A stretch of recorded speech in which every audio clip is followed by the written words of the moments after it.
আজি নৱম প্ৰতিষ্ঠা দিৱস আৰু এইটো আমি বেংথলত উদযাপন কৰিছোঁ কেন্দ্ৰীয়ভাৱে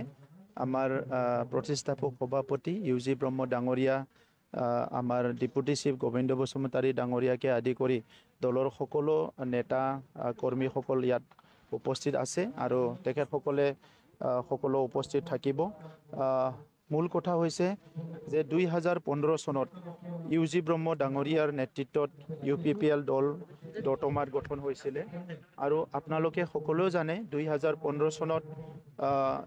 সেই আগৰ সময়বিলাকত বড়োলেণ্ডত কি পৰিৱেশ আছিলে আৰু সেই পৰিৱেশটো আলোচনা বিলোচনা কৰি যে ইয়াত এটা পৰিৱৰ্তন লাগে আৰু সেই পৰিৱৰ্তনটো ৰাজনৈতিক নেতৃত্বৰ ইচ্ছাৰ ওপৰত নিৰ্ভৰ কৰিব আৰু সেই সময়ত যিহেতু এটা ৰাজনীতি দলে চৰকাৰ চলাই আছিলে আৰু চৰকাৰ আছিলে সব আছিলে কেন্দ্ৰ ৰাজ্য চৰকাৰ আছিলে কাউন্সিলতো চৰকাৰ আছিলে কিন্তু বিটিআৰ অঞ্চলত হত্যা হিংসা ভাবুকি এটা কুশাসন এটা কৰাপশ্যন দুৰ্নীতি এইবিলাক সব চলি আছিলে আৰু এনেকুৱা এটা অস্বস্তিকৰ এটা পৰিৱেশ আছিলে সকলো মানুহে নিৰাপত্তাহীনতা এটা অনুভৱ কৰিছিলে কোনো কাৰো লগত মিল নাই এটা জনগোষ্ঠী আনটো জনগোষ্ঠীক দেখিবলৈ নোৱাৰে তেনেকুৱা এটা পৰিৱেশ চলি আছিলে আৰু সেই সময়ত ইউজি ব্ৰহ্ম ডাঙৰীয়াৰ নেতৃত্বত UPPL দল গঠন হ'ল আৰু যোৱা 9টা বছৰ সেই সমস্যাবিলাক দূৰ কৰিবৰ কাৰণে কণ্টিনিউলি কাম কৰি আছিলে আৰু সেই কাম কৰাৰ বিনিময়ত আজি দেখিবলৈ পাইছে যে বড়োলেণ্ড অঞ্চলত সকলো দিশতে এটা পৰিৱৰ্তন আহিল ইয়াত শান্তি প্ৰতিষ্ঠা হ'ল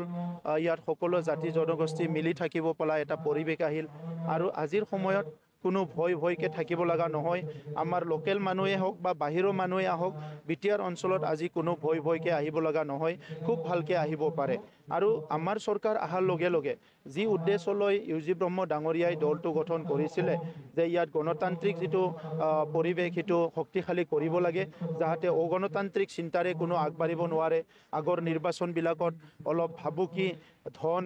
আৰু কেতিয়াবা বন্দুক বাৰুতো প্ৰচলন হোৱা দেখিবলৈ পাইছিলোঁ কিন্তু পিছত আমাৰ সময়ত না এতিয়া কোনোবা ইলেকশ্যনত কোনোবা হত্যা হৈছে না কোনোবা ভয় কৰিছে ফ্ৰী এণ্ড ফেয়াৰ গোটেইকেইটা ইলেকশ্যনটো হৈছে গতিকে আজি বাক স্বাধীনতাও চবেই পাইছে আগতে কথা ক'লে তাক ধৰি আনি শাস্তি দিয়া আছিলে আগৰ চৰকাৰবিলাকৰ সময়ত গতিকে আজি এইবিলাক যে পৰিৱেশ আহিছে এইটো এটা পলিটিকেল উইল এটা ৰাজনৈতিক ইচ্ছা আৰু সেই ইচ্ছাটো লৈ কাম কৰাৰ কাৰণে আমি সকলোকে স্পেচ দিছোঁ এতিয়া সকলো জাতি জনগোষ্ঠী একত্ৰিত হৈছে সকলো আগবাঢ়ি আহিছে পুনৰ আমাৰ মাজত মৰম স্নেহ বিশ্বাস ঘূৰি আহিছে এইবিলাক পৰিৱেশ কৰাৰ কাৰণে UPPL দলে মাত্ৰ যোৱা 9টা বছৰ সময় পাইছে কিন্তু 9টা বছৰত আমি বহুতখিনি কাম কৰিলোঁ আৰু চৰকাৰ গঠন কৰাৰ পিছত আমি পিছফালে চোৱা নাই অকল আগফালে চাই আছোঁ যাতে আমাৰ মাজত সমন্বয়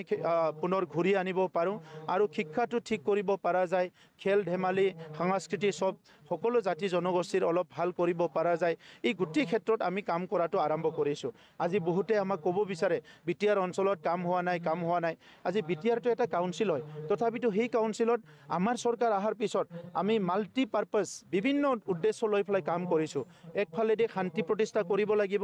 একফালেদি সবকে নিৰাপত্তা প্ৰদান কৰিব লাগিব একফালেদি সকলো জাতি জনগোষ্ঠীৰ যিটো বিশ্বাসটো ঘূৰাই আনিব লাগিব আনফালেদি অস্ত্ৰ হিংসা এইবিলাক দূৰ কৰিব লাগিব আৰু ইয়াৰ ভিতৰতে শিক্ষা আৰু অৰ্থনীতিটো আগুৱাই ল'ব লাগিব আৰু আগুৱাই লৈ যাব লাগিলে কেন্দ্ৰীয় চৰকাৰৰ আঁচনি ৰাজ্য চৰকাৰৰ আঁচনি আৰু কাউন্সিলৰ আঁচনিবিলাক খুব ভালকৈ ইয়াতে কি হ'ল ভালকৈ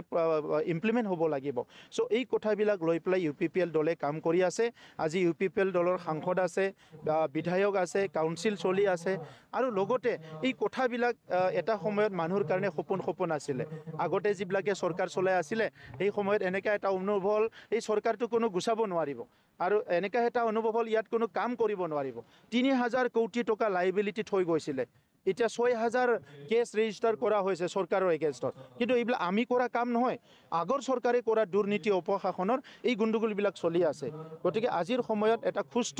সমাজ এটা বিটিআৰত গঢ়ি তুলিবলৈ সক্ষম হৈছোঁ UPPLে আজি গৌৰৱ অনুভৱ কৰে আমি সকলো আনন্দিত হৈছোঁ যে আমাৰ যিটো উদ্দেশ্য ইউজি ব্ৰহ্ম ডাঙৰীয়াই যিটো উদ্দেশ্য লৈ UPPL গঠন কৰিছিলে এই UPPLটো সকলো জাতি জনগোষ্ঠী সকলো ধৰ্মৰ লোকে আজি একচেপ্ট কৰিছে চবেই আঁকোৱালি লৈছে আৰু এটা শক্তিশালী শক্তিশালী দল হিচাপে আজি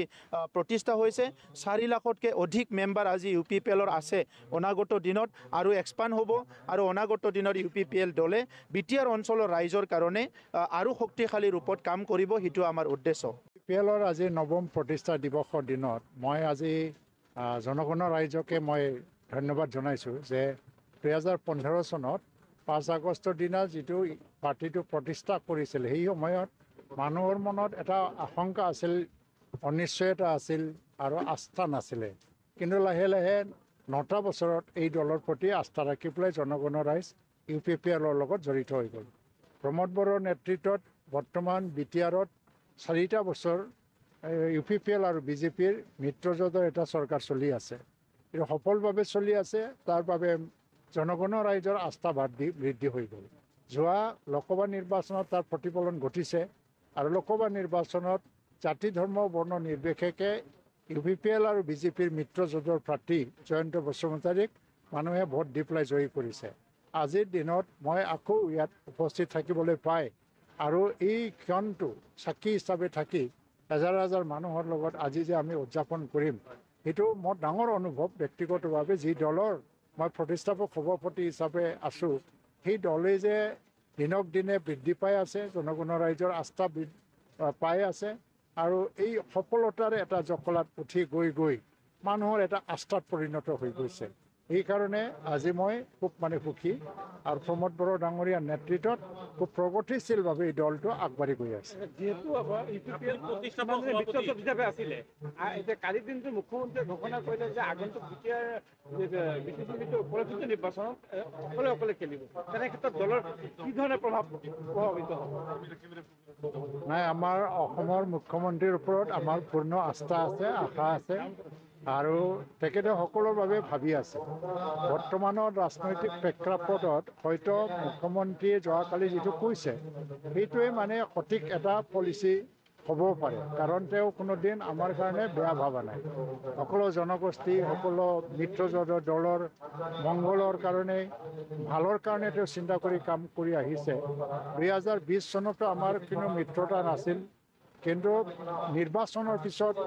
যদিও সংখ্যাগতভাৱে UPPLৰ খুব কম আছিল তথাপিও মিত্ৰতাটো কৰিব লাগে বুলি 2020 চনৰ পিছত মিত্ৰতা কৰি আজি 4 বছৰ ধৰি আমি চলাই আছোঁ 25 চনত মিত্ৰতা নহ'ব চব দলে অকলে খেলিব ইয়াৰ আঁৰতো হয়তোবা এটা ৰাজনৈতিক বহল এটা উদ্দেশ্য আছে আৰু আমি এইটো আদৰণীয়ে জনাইছোঁ সেইমতে আমি প্ৰস্তুতি চলাই আছোঁ কিন্তু 25 চন বহুত দিন আছে এতিয়াও 1 বছৰ পৰা আছে 25ত ডিচেম্বৰত যদি নিৰ্বাচন হ'ব লাগে 1 বছৰৰ বেছি সময় আছে ইয়াত বহুতখিনি আলোচনা পৰ্যালোচনা হ'ব এইটো দলীয় সিদ্ধান্ত হিচাপে ক'লে এনে সিদ্ধান্ত নোহোৱাকৈ এটা চিন্তা হিচাপে কোৱা হ'ল মই নাজানো কিন্তু UPPL BJPৰ মাজত নিশ্চয় আলোচনা হ'ব আৰু এনেকুৱা হ'লেও আমাৰ চিন্তা কৰিব লগা নাই কাৰণ মুখ্যমন্ত্ৰী ডাঙৰীয়াই আজি আৰম্ভণিৰ পৰা যি সময়ৰ পৰা তেওঁ মুখ্যমন্ত্ৰী হৈছে তাত বড়ো চুক্তি ৰূপায়ণৰ কাৰণে দিনে ৰাতি কাম কৰি আহি আছে আমাৰ মংগলৰ কাৰণে কাম আমাৰ নিৰাপত্তা জনজাতি অজনজাতি সকলো নিৰাপত্তাৰ কাৰণে কাম কৰি আহি আছে আৰু বিটিআৰত উন্নয়নৰ যিটো এটা গতি সেইটো তীব্ৰ গতিত লৈ গৈ আছে এনেকুৱা পৰিৱেশত আজি যদি আমি অকলেও যাব লাগে তেতিয়া নিজৰ UPPL বা BJP চবে নিজৰ দলৰ মাঝি মজিয়াৰ পৰা ভাল পাৰফৰ্মেন্স দি পেলাই ভৱিষ্যতত যাতে আমি ভাল চৰকাৰ প্ৰদান কৰিব পাৰোঁ তাৰ কাৰণে কাম কৰিব বিজেপিৰ হাতে যদি মিত্ৰতা নাথাকে কিবা প্ৰভাৱ পৰিব নেকি 20ত যেনেকৈ প্ৰভাৱ পৰা নাছিল আৰু 20ৰ পিছত UPPLৰ অৱস্থা এতিয়া আৰু বেছি ভাল আগতে 2020ত UPPLৰ অৱস্থা খুব ভাল নাছিলে তথাপিও আমি চৰকাৰ গঠন কৰিলোঁ 4 বছৰ চৰকাৰ গঠন কৰাৰ পিছত BJPৰো অৱস্থা উন্নতি হৈছে BJPৰো ভাল নাছিল এই সময়ত অকল BPFৰে ভাল অৱস্থা আছিল BJPৰো উন্নতি হৈছে UPPLৰো উন্নতি হৈছে আৰু BPF দল তেখেতসকলৰ জনসমৰ্থন হ্ৰাস হৈ গৈ আছে সেইকাৰণে আমাৰ কোনো বেয়া নহয় আজিৰ কাৰ্যসূচীত বিজেপিৰ কোনো নেতৃবৰ্গ আহিব নেকি মই নাজানো তেওঁলোকে আমাৰ দলীয় সাধাৰণ সম্পাদক তেওঁলোকে যোগাযোগ কৰি আছে মই এই সম্পৰ্কে কোনো খবৰ লোৱা নাই